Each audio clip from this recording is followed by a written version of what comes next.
Okay, so we all know like those early years, they're so important for a kid's development, right? But did you know that by age 3, a child's brain has already formed like trillions of neural connections? Trillions with a T. It's pretty mind-blowing, isn't it? It is actually, yeah. So today we're going to be diving into the science behind how something as simple as play can like unlock a child's potential during those super critical early years. And we've got like the perfect guide for this. Oh, yeah? Yeah. A fascinating report from, get this, UNICEF and the Lego Foundation. We really can't go wrong with that combo, right? Yeah. Lego and brain development. I'm excited. Me too. Okay, so listeners, if you're anything like me, growing up, I kind of thought of play as the opposite of learning. Why? Playtime was like when school was over. Exactly. But this report has me like completely rethinking all of that. Seriously. Well, get ready for a serious mind shift, because it's not just you. A lot of people still see play as frivolous, but neuroscientifically speaking, it is anything but frivolous. I mean, this report, it cites research showing that during those early years, a child's brain forms a mind-boggling 700 new neural connections every second. Wait, hold on. 700 every second. Every single second. That's like what? More than a jumbo pack of crayons every second? Way more. We're talking building blocks of the brain here. Okay, point taken. That's a lot of connections. So how does play actually impact all those connections? Are we talking about like specific games that, boost brain power? Like, is there a brain games app for toddlers that I need to know about? Well, it's not necessarily about like specific games, but more about the type of engagement that play provides. Yeah. The report, it actually highlights that even seemingly simple activities, things like, just building with blocks, Yeah. that can lay the groundwork for complex like mathematical and spatial reasoning skills later on. Okay, so how does that work? My niece loves building block towers, but I'm not seeing the algebra connection just yet. Well, think about it this way. Even just stacking blocks, it requires a child to start understanding concepts like balance, gravity, and spatial relationships. And in fact, the report points to research showing that children who engage in like regular block play, they also demonstrate way stronger spatial reasoning skills later on, which can be linked to success in fields like STEM. Whoa, so that block tower isn't just a tower, it's like a mini engineering marvel in the making. Exactly. Okay, I'm starting to really see this now. What about something like pretend play? Well, I love this one. Yeah. My niece also loves playing restaurant, and I have to say her pretend pizza making skills, top notch. I bet. And that might look like just fun and games, but pretend play is actually a really powerful tool for developing social emotional intelligence. Yeah, the report emphasizes that through imaginative play, children learn to like negotiate roles, experiment with language, and even regulate their emotions, all of which are, let's face it, essential for navigating the real world. So when she's pretending to take my order, she's actually practicing like communication, cooperation, maybe even a little conflict resolution when her pretend pizza oven, inevitably breaks down. Exactly. And the report, it actually dives even deeper into how those social emotional skills that are developed through play are directly linked to greater academic success later on. Okay, you've convinced me. Yes. Play is basically, it's brain food disguised as fun. I love that. I'm going to steal it. But let's be real for a second. Not every classroom is designed for, like, free play. Right. There are curriculum demands, time constraints, and sometimes, honestly, even resistance to this whole idea of play-based learning. Oh, absolutely. And that's actually something this report really doesn't shy away from. Yeah. Yeah, it tackles those obstacles head on. Okay, so let's unpack that a bit. What are some of like the biggest hurdles that kind of prevent play from being, fully embraced in early childhood education?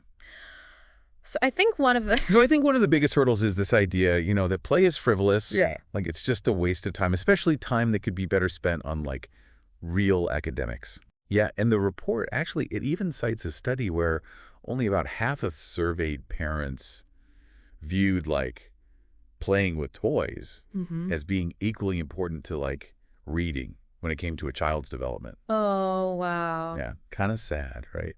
It is kind of heartbreaking, especially when you think about, all those neural connections we were just talking about, just like firing up during those playful moments, Absolutely. And honestly, I know I've been guilty of this myself. Yeah. Like, if my nephew is like deeply engrossed in building a Lego masterpiece, Right. a part of me is kind of like wants to nudge him towards, I don't know, flashcards or Right. something. Right. Yeah. No, it's natural, especially in a culture that often prioritizes, those measurable outcomes Yeah. over the less tangible processes of learning through play. Right. But this report, what I think it does really well is it challenges us to kind of like reframe our thinking. Oh. It highlights how play naturally fosters, curiosity, problem solving, Mm-hmm. and like that all-important love of learning that. Like, honestly, no worksheet can truly replicate. It's about trusting the process. That Yes. even if we don't see the immediate like academic payoff,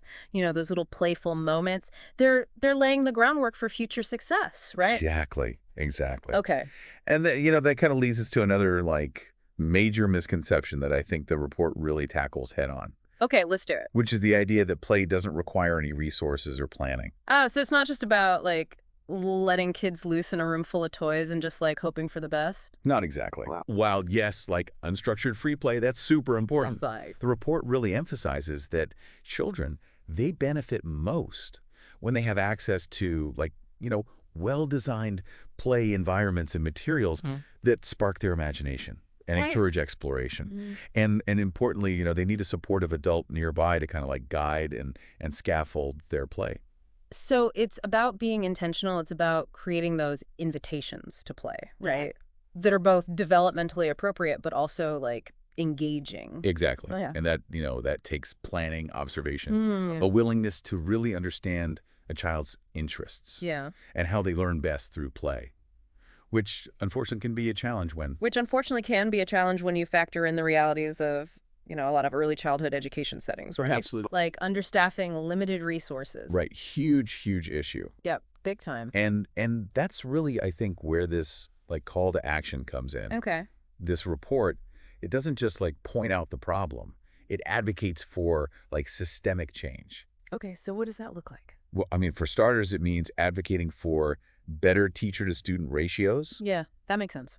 providing professional development opportunities that really focus on this idea of play-based learning, and even just like shifting, kind of societal perceptions about what we see as valuable learning in those early years. It's like we're talking about like a paradigm shift, not just adding a few more blocks to the classroom. It's about recognizing that investing in play-based learning, it isn't just about, making kids happier. It's about like setting them up for like a lifetime of learning, a lifetime of success. And speaking of success, I mean, this report does a really great job of highlighting those long-term benefits, right? Yeah. Didn't it cite some studies that followed children who had like strong play-based learning experiences in early childhood? It did. Yeah, it actually, the report references a long-term study, pretty fascinating actually. Yeah. And they found that children who had participated in like a high-quality play-based kindergarten program, Yeah. they were more likely to, to graduate high school, to enroll in college. And even, they even showed like greater social emotional well-being later in life Yeah, so it's like, compared to, their peers who had less play-based learning experiences. so it's like those early experiences really, really matter. They really do. That's huge. Yeah. Wow. It's not just about like getting a head start. It's about shaping the trajectory of a child's entire life, really. Yeah, that's powerful. And while, we've been talking, this whole report focuses primarily on those like really, really early years, right? Right. I think the message is, it's pretty clear here. Play shouldn't end when a child enters, more formal schooling. 100%. In fact, I'd even argue, like, I think we could all use a little more play in our lives, no matter our age. Yeah. I mean, Yeah. think about it. Yeah. When are you at like your most engaged and energized?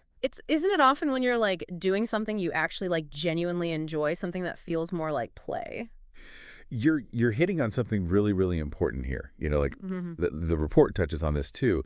It highlights the importance of kind of like fostering a sense of playfulness throughout life, not just, in childhood. So what does that look like? Like practically, how can we all tack into that like playful spirit, even amidst the demands of adulting? I love that. Right. Well, I think it starts with, honestly, like giving ourselves permission to prioritize joy, prioritize exploration. Yeah. Maybe it's, rediscovering a childhood hobby. Maybe it's taking a dance class. Maybe it's just, like setting aside time for just unstructured creative activities. Yeah. The key is to find what sparks that sense of of wonder and engagement for you.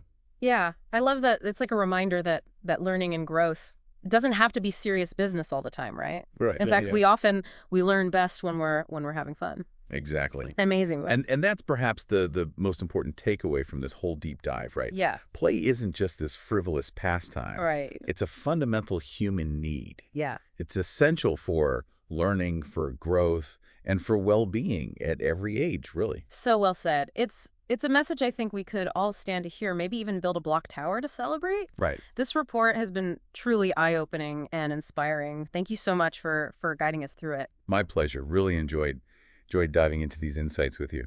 And to our listeners, we hope this deep dive has, sparked your curiosity and inspired you to embrace the power of play in your own lives and, of course, in the lives of the children you love.